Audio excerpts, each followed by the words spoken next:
Okay, let's talk about the reduction of nitroalkane molecules under neutral conditions. These set of conditions here, which you can see, these are actually neutral in nature because the ammonium chloride is basically neutral salt. It is neither acidic nor basic in nature, and under such neutral conditions, a molecule of nitroalkane always results in the formation of a hydroxylamine. If I want to compare the products of these reductions under acidic conditions and neutral conditions, I will see where under acidic conditions a molecule of nitroalkane, I mean this thing, after a series of reactions finally results in the synthesis of a molecule of aliphatic amine. Under neutral conditions, that same nitroalkane molecule results the molecule of hydroxylamine, and the reaction actually stops here.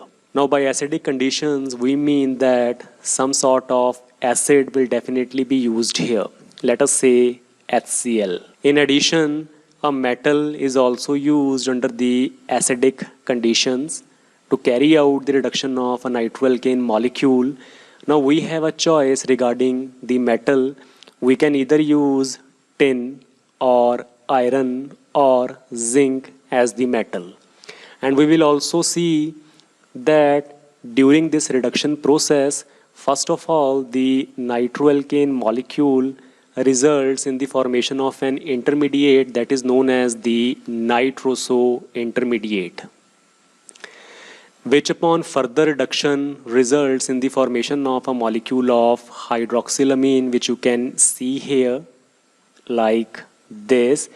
And finally, the hydroxylamine is further reduced, resulting in the formation of the final product of this reaction, which is what? Which is the aliphatic amine molecule, I mean this thing. On the other hand, if we are employing the neutral conditions, I mean the ammonium chloride plus water in presence of, let us say, the metal zinc here. In the same way, the molecule of nitroalkane will be first of all reduced to the nitroso form, which you can see here, as it was under the acidic conditions. The nitroso formed here will be further reduced like this, resulting in the formation of a molecule of hydroxylamine, which is this thing here. Now the difference is this reaction here won't be going further, and it will simply stop here, such that a molecule of aliphatic amine is not formed in this reaction. The reason is quite simple here. The combination of the ammonium chloride and water actually results in the formation of a molecule of ammonium hydroxide, and during this reaction it also releases H positive ions, such that the concentration of these H positive ions is quite low here, due to which the reaction stops here at this stage. And this is the basic difference between the acidic conditions reduction and the reduction under the neutral conditions. Here, in this case, the concentration of H positive ions is quite high, such that whatever is formed here from the nitroalkane will be further reduced to the hydroxylamine, and that will also be further reduced, resulting in the final product of the reduction, that is the aliphatic amine. On the other hand, the concentration of H positive ions here is quite low. Let me write here, such that whatever nitroso intermediate is formed here, it will be reduced to form the hydroxylamine, but the reaction will stop here and no aliphatic amine will be formed under the neutral conditions. So on this side I can write the concentration of H positive ions is quite high, and here under the neutral conditions I can write here the word low. Okay, if you want to see the details of the reduction of the nitroalkane molecules under acidic conditions, you can see my last lecture, which is specially on this topic. And as far as this lecture is concerned, I will only and only be concentrating on the neutral conditions. So now let us have a look on the mechanism of this reaction. Now to start with, I can write here depending upon my reaction conditions, I'm using a mixture of ammonium chloride plus water, as well as the metal zinc is also used in my reaction conditions. Now, before starting the mechanism, I want to tell you people here that the combination of this ammonium chloride and water releases protons in this reaction, although in a low concentration. On the other hand, the zinc metal here, being an electropositive, releases electrons in this reaction. And it is this unique combination of these protons and the electrons we used to get the nascent hydrogens in this reaction, which will actually be carrying out the reduction of the nitroalkane into a molecule of hydroxylamine. So now it is time to go into the details of this mechanism. So first of all, I will be drawing here the molecule of some nitroalkane. Let me take a general structure here. R, single bond nitrogen, double bond oxygen here, single bond oxygen having a negative charge, and of course a positive charge here on the nitrogen atom. I can also show here 1 and 2 lone pair of electrons. On this side, I will be showing 1, 2 and 3 lone pair of electrons.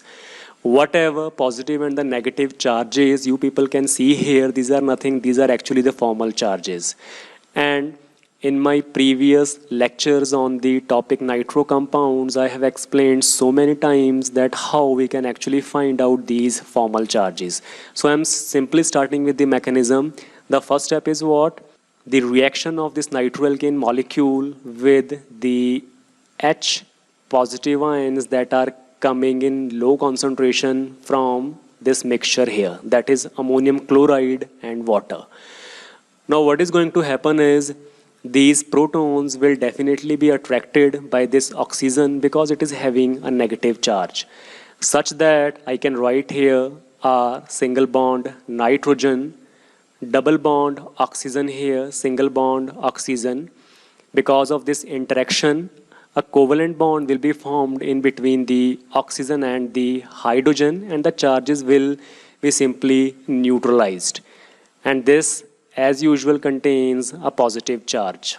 Now after that, an important step will take place that is known as the single electron transfer. In this, a single electron will be transferred from the zinc metal. As you can see here, zinc is giving electrons. Now the transfer will be like this. It will go to the oxygen atom, and these electrons of the pi bond will be shifted towards the nitrogen atom like this, resulting in the formation of R single bond nitrogen. This will now become a single bond oxygen, a single bond hydroxyl group here.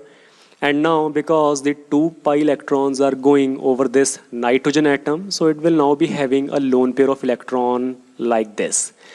Moreover, this oxygen here, which is having 2 lone pair of electrons like this, they will be present as it is on this oxygen atom, but now it will also be having a single electron which has come to this oxygen atom by the single electron transfer.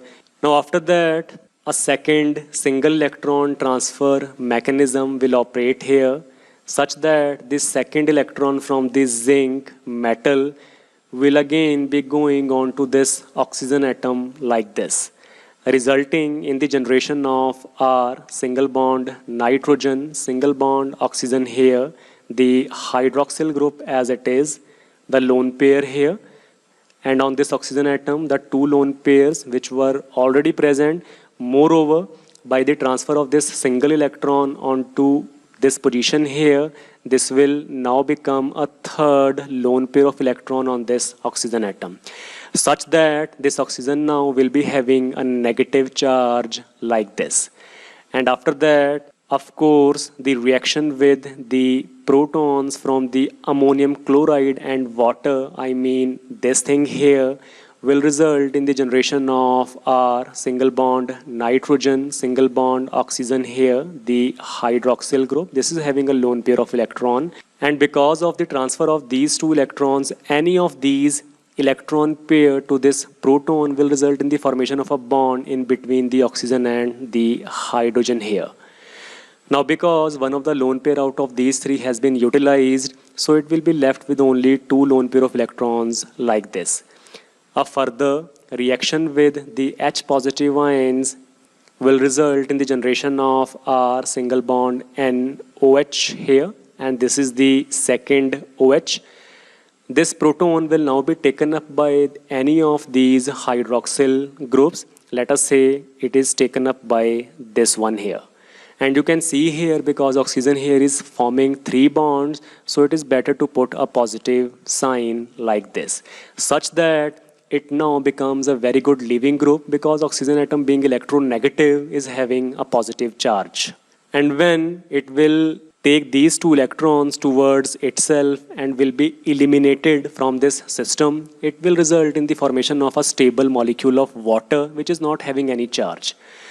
But now what is the driving force for this step? We can say this is having two lone pair of electrons, the first one, the second one here. These electron pairs will shift like this, sending these two electrons onto this oxygen atom, resulting in the formation of our single bond nitrogen. This will now become a double bond oxygen here, H on this side, and of course a molecule of water will now be eliminated from here like this, so that I will write minus H2O here below this arrow. And now because out of these two lone pairs, one of the lone pair has been shifted in between the oxygen and the nitrogen atom, a positive charge will now appear on this oxygen atom. Also, it is having one lone pair of electron like this.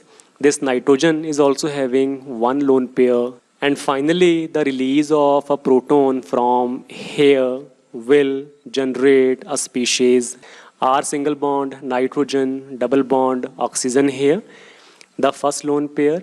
And when the H positive will go from here, giving these two electrons onto this oxygen atom, obviously it will now be having a second lone pair of electrons, something like this. Also, this nitrogen atom here is also having a lone pair of electron. And now you can see here, what is this? It is nothing. It is actually my first intermediate of the reaction, and it is known as the nitroso intermediate. Okay, now whatever nitroso intermediate has been generated here, it will further going to react with the protons, resulting in the generation of our single bond N, double bond oxygen here. This is having one lone pair of electron. Out of these two lone pairs, one will be utilized in the formation of a bond with this proton, such that now it will be having a single lone pair. And this will now be having H here and a positive charge on this oxygen atom, such that when a third single electron transfer mechanism will take place, this electron will now be transferred to the nitrogen atom, shifting these two electrons onto the oxygen atom, generating our single bond nitrogen here. This will now become a single bond oxygen having a hydrogen atom. Already a lone pair was present here, and when out of this double bond a pi bond will be shifted to this oxygen atom, it will now be having a second lone pair of electron. In doing so, the positive charge here will also be neutralized, and this of course is having a lone pair. Moreover, the single electron which has been transferred by the single electron transfer mechanism. And likewise, a second single electron transfer mechanism will again take place after the formation of the nitroso intermediate. Two single electron transfers have taken place here and here. Let me write here the first single electron transfer, the second single electron transfer. This will reduce the nitroalkane molecule into the nitroso molecule. And after that, two single electron transfers will further take place. The first one is this and the second one is this. Let me write here, after the formation of the nitroso, this is the first single electron transfer and this is the second single electron transfer, such that this will again be transferred to this nitrogen atom like this, resulting in the generation of our single bond N here, single bond. This will now become a hydroxyl. This is having a lone pair of electron, and after the second single electron transfer, this nitrogen here will also be having two lone pair of electron, the first one and the second one, such that now if we try to calculate the formal charge here, it will come out to be -1. So I need to put a negative charge here on this nitrogen atom.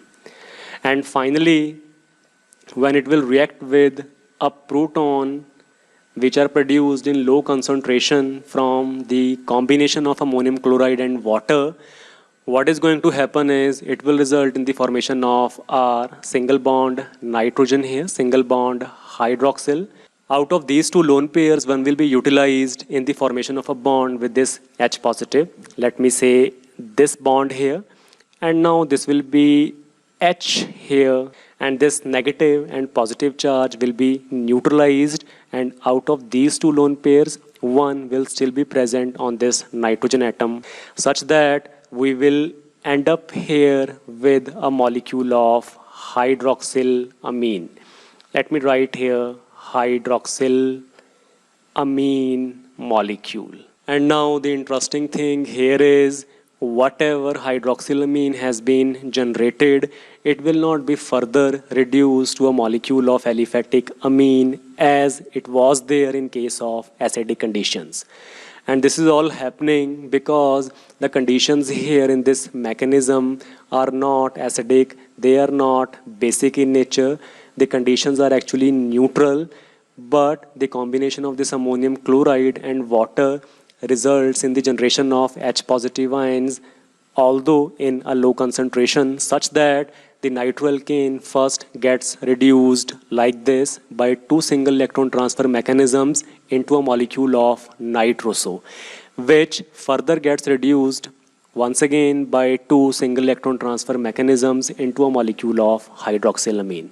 But for sure, it will not be reduced further into a molecule of aliphatic amine.